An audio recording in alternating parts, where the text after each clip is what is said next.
에스겔은 33장을 기준으로 해가지고 그 전에는 계속해서 심판을 말씀하시고요. 그리고 33장 이후에는 회복에 대한 말씀을 주십니다. 그래서 33장에 에스겔 선지자를 하나님께서 다시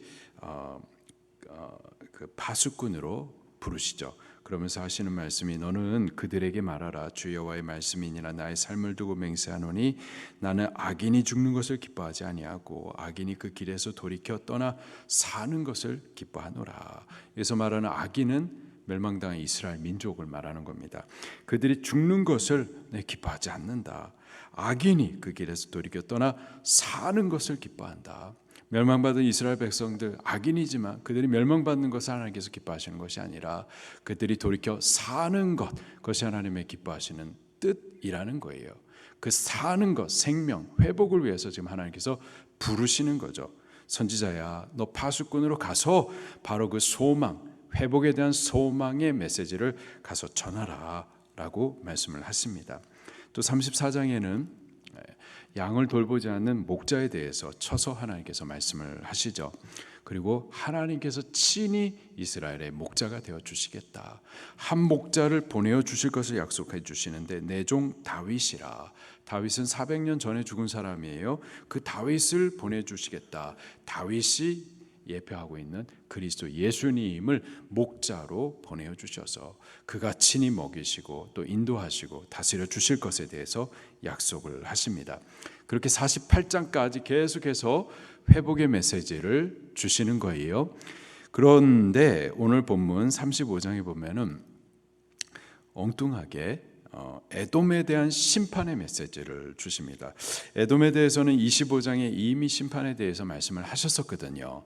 그런데 여기 지금 이스라엘의 회복에 대한 말씀 가운데 에돔의 심판을 다시 언급을 하세요. 이는 애굽의 에돔에 대한 심판 자체에 초점이 있는 것보다도 이스라엘의 회복의 과정으로서의 그 필연적인 이 에돔의 심판을 말씀하시는 겁니다. 이들이 심판 받아야 이스라엘이 회복이 이어지게 되는 거죠. 이 에돔이 도대체 누구이길래 그리고 왜 그들이 심판을 받아야만 했는지에 대해서 오늘 본문에 기록을 해주고 있어요. 먼저 그들의 심판을 말씀을 하십니다. 2절 말씀 3절 4절까지 같이 보겠습니다. 시작.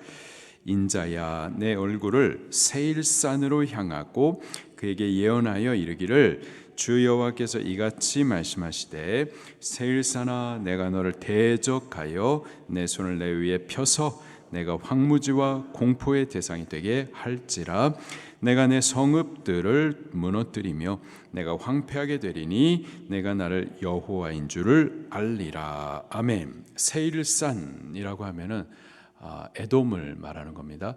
세이르, 세일이라는 이 단어를 히브리식으로 말하면은 세이르, 그 뜻은요 털이 많다라는 뜻이에요. 털이 많다, 털 사람 누구죠? 에서입니다. 에서의 민족 에돔을 말할 때에 이렇게 세일산이라고 표현을 해요. 세일산을 인자야 너 얼굴을 세일산으로 향하라. 선지자의 얼굴을 향한다.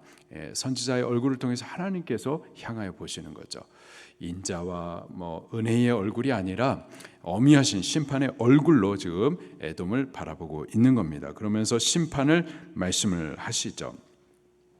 왜 그들이 심판을 받아야 되는지 5절 말씀을 같이 볼게요. 시작. 내가 옛날부터 하늘 품고 이스라엘 족속의 환난 때 곧 죄악의 마지막 때에 칼의 위력에 그들을 넘겼도다. 이스라엘 족속의 환난 때 마지막 때 바벨론에 의해서 예루살렘이 함락되기 전에 약 1년 6개월 동안 버텼습니다. 그 버티는 과정이 굉장히 힘들었었어요. 성 안에 전염병도 있었었고 기근의 문제, 양식의 문제도 있었습니다. 그래서 예레미야 선지자를 통해서 보게 되면은 사람을 잡아먹는 일도 있었습니다. 그렇게 어려운 가정 가운데 왜 성 안에서 죽나 바깥에서 죽나 일단은 성 안에서 죽으니까는 바깥으로 도피해보자 해가지고 성 바깥으로 도피했었던 이들이 있었거든요.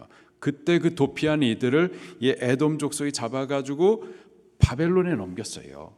지금 바벨론을 피해가지고 왔었던 그 민족을 바벨론으로 넘겨버린 거예요.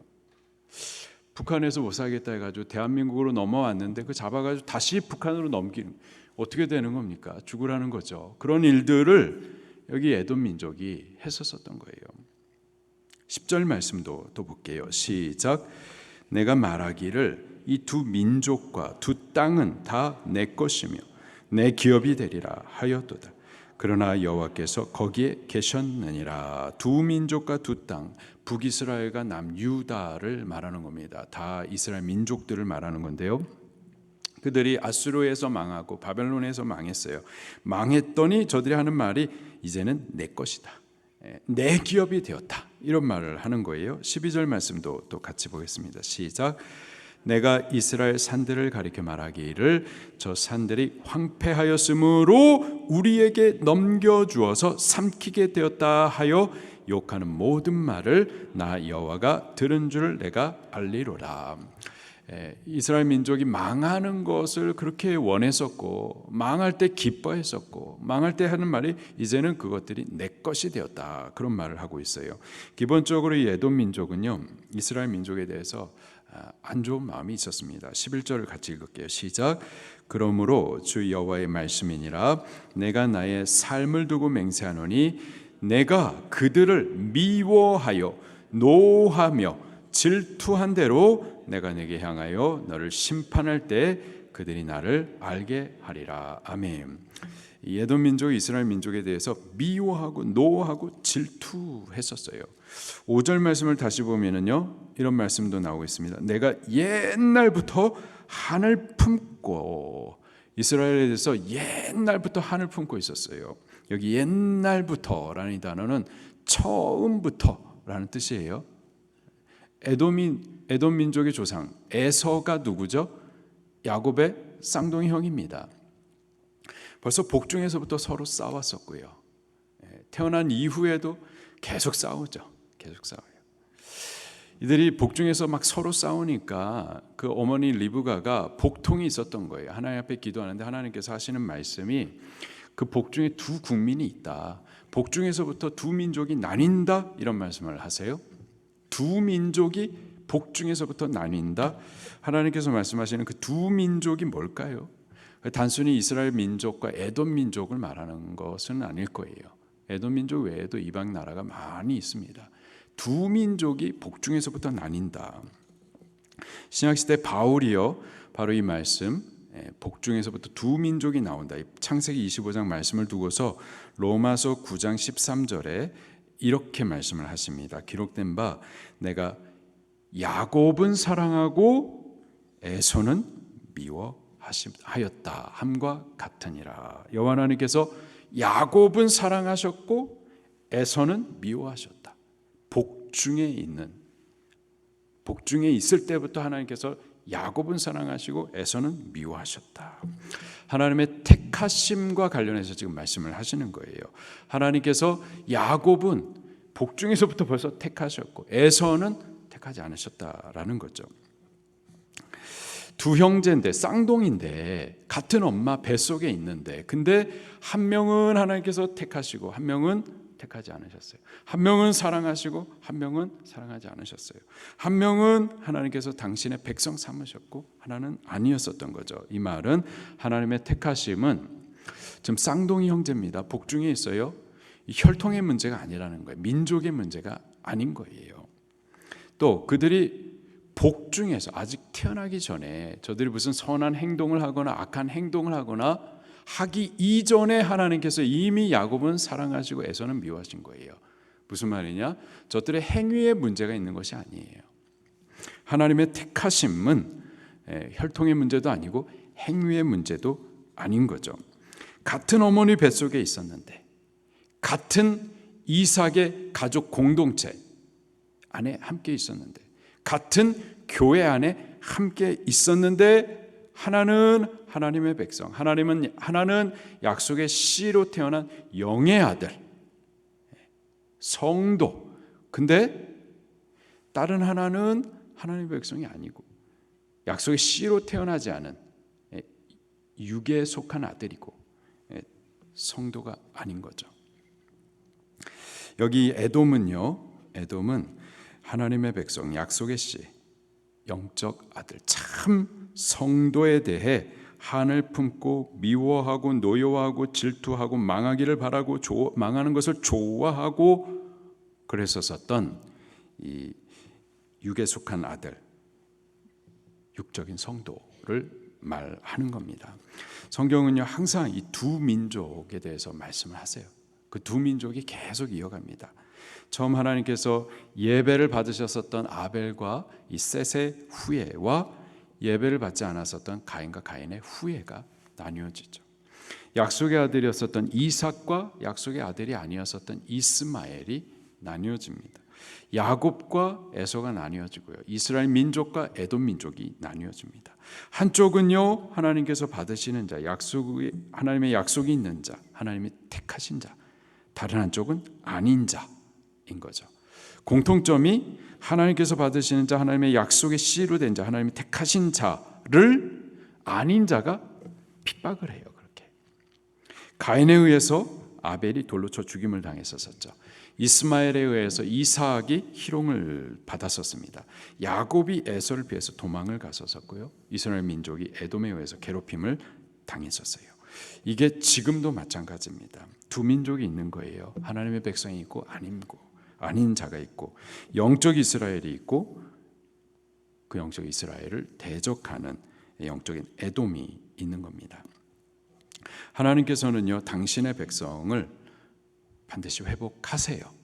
반드시 회복하십니다. 그리고 이스라엘의 회복, 곧 하나님의 백성의 회복 과정 가운데에 이스라엘을 괴롭게 하고 이스라엘의 멸망을 원하고 그것을 기뻐하고 적극적으로 가담하는 에돔 민족을 필연적으로 심판하셔야만 하는 거죠. 그래야 이스라엘의 회복이 이루어지는 겁니다. 그리고 그렇게 심판하셨던 것처럼 마지막 날 당신의 교회를 부활시키고 휴거일으키고 천년왕국과 영원천국으로 그렇게 일으켜 주실 때 교회를 핍박하는 괴롭게 했었던 그런 에돔, 영적 에돔에 대해서 하나님 반드시 심판하십니다. 참교회, 참 성도들을 일으키실 때 거짓교회, 거짓 성도들을 하나님께서 심판하시는 거예요. 이 땅 가운데서요 참교회, 참 성도들은 하나님께서 간섭하십니다. 범죄하면은요 하나님께서 치세요. 그런데 우리는 조금만 잘못해도 하나님 앞에 이렇게 혼나는데, 예루살렘이 멸망하는 것처럼 주의 성도들이 잘못하면은 하나님 앞에 징계를 받는데, 근데 잘못해도 징계받지 않는 것 같은 세상 사람들, 그렇게 범죄하면서도 불구하고 하나님께서 간섭하지 않는 것 같고 치지 않는 것 같고 오히려 이 땅 가운데 형통하는 것 같고 잘 되는 것 같고, 근데 그것을 우리가 절대 부러워하지 말아야 될 이유는요, 하나님의 성도들을 하나님께서 간섭하시고 치시지만은 그 치심의 목적은 회복에 있어요. 거룩함에 있습니다. 생명에 있어요. 소망입니다. 그러나 세상 가운데 있는 에돔의 사람들, 하나님께서 안 치시는 것 같고 간섭 안 하시는 것 같고 범죄에도 형통하는 것 같지만 말일에 대해 하나님께서 반드시 심판하십니다. 오늘 우리들은 세상을 절대 부러워할 것이 아니라 오히려 우리에 대해서 하나님께서 뜻을 갖고 계셔서 생명과 회복의 목적을 위해서 간섭하시는 그 일들에 대해서 오히려 하나님의 사랑을 의심하지 말고 그 부르심을 따라서 회개함으로 더욱 하나님 앞으로, 말씀 앞으로 가까이 나아가야만 하겠습니다. 그렇게 믿음을 지켜나갈 수 있는 우리들이 꼭 될 수 있기를 예수님 이름으로 축원합니다. 말씀 붙들고 통성으로 기도하시겠습니다.